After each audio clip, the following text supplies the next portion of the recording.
വാസ്തവത്തിൽ ഇന്ന് ഞാൻ മഹാരാഷ്ട്രയിലെ കോൺഗ്രസിന്റെ പ്രവർത്തനവുമായി ബന്ധപ്പെട്ട ചില പരിപാടികൾക്ക് വേണ്ടി ഇന്നലെയും ഇന്നും ബോംബെയിലായിരിക്കുമെന്നുള്ളത് കൊണ്ടാണ് സുരേഷിനോട് ഞാൻ ഉണ്ടാകും എന്ന് പറയാതിരുന്നത്. പക്ഷെ ഇന്നലെ എന്റെ പരിപാടി അവിടുത്തെ പൂർത്തിയായതുകൊണ്ട്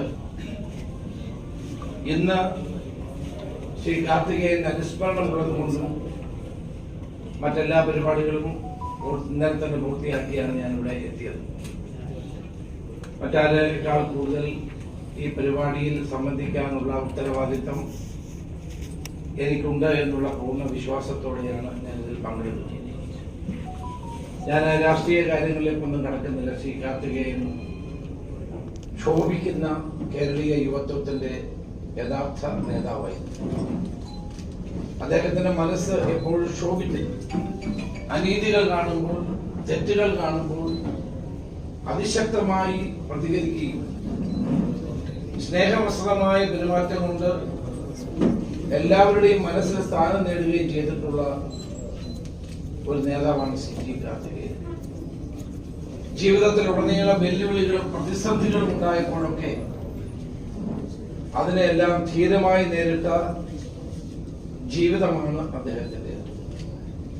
ഒന്നുമില്ലായ്മയിൽ നിന്ന് ഉയർന്നു വന്ന് കേരളത്തിലെ ചെറുപ്പക്കാരുടെയും കോൺഗ്രസ് പ്രവർത്തകരുടെയും മനസ്സിൽ ഒരു വലിയ സ്ഥാനം നേടിയ വ്യക്തിയാണ് അദ്ദേഹം.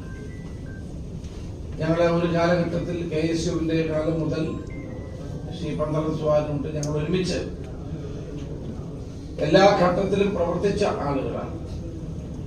1978 പാർട്ടി തുടർന്നപ്പോൾ KSU സംഘടിപ്പിക്കാൻ കേരളം മുഴുവൻ ഓടി നടന്ന ശ്രീ കാർത്തികേയനോടൊപ്പം അദ്ദേഹത്തിന്റെ ഒരു സഹപ്രവർത്തകരായി ഞങ്ങൾ പ്രവർത്തിച്ചതാണ്. അദ്ദേഹം എന്റെ യൂത്ത് കോൺഗ്രസ് പ്രസിഡന്റ് ആയപ്പോൾ നമ്മൾ അദ്ദേഹത്തിന്റെ പ്രവർത്തന ശൈലി പരിശോധിച്ചാൽ ശ്രീ AK ആന്റണി ചൂണ്ടിക്കാണിച്ച പോലെ തെറ്റുകൾക്കെതിരെ അതിശക്തമായി ആരുടെയും മുഖം നോക്കാതെ പ്രതികരിക്കാനുണ്ടായിട്ടുള്ള ഒരു സവിശേഷത അദ്ദേഹത്തിനുണ്ടായിരുന്നു. അതുകൊണ്ട് ലാഭനഷ്ടങ്ങളുടെ കണക്ക് നോക്കി പ്രതികരിക്കുകയോ പ്രവർത്തിക്കുകയോ ചെയ്യുന്ന ആളല്ലായിരുന്നു ശ്രീ കാർത്തികേയൻ. അതാണ് മറ്റുള്ളവരിൽ നിന്ന് അദ്ദേഹത്തെ വ്യത്യസ്തനാക്കുന്നത്.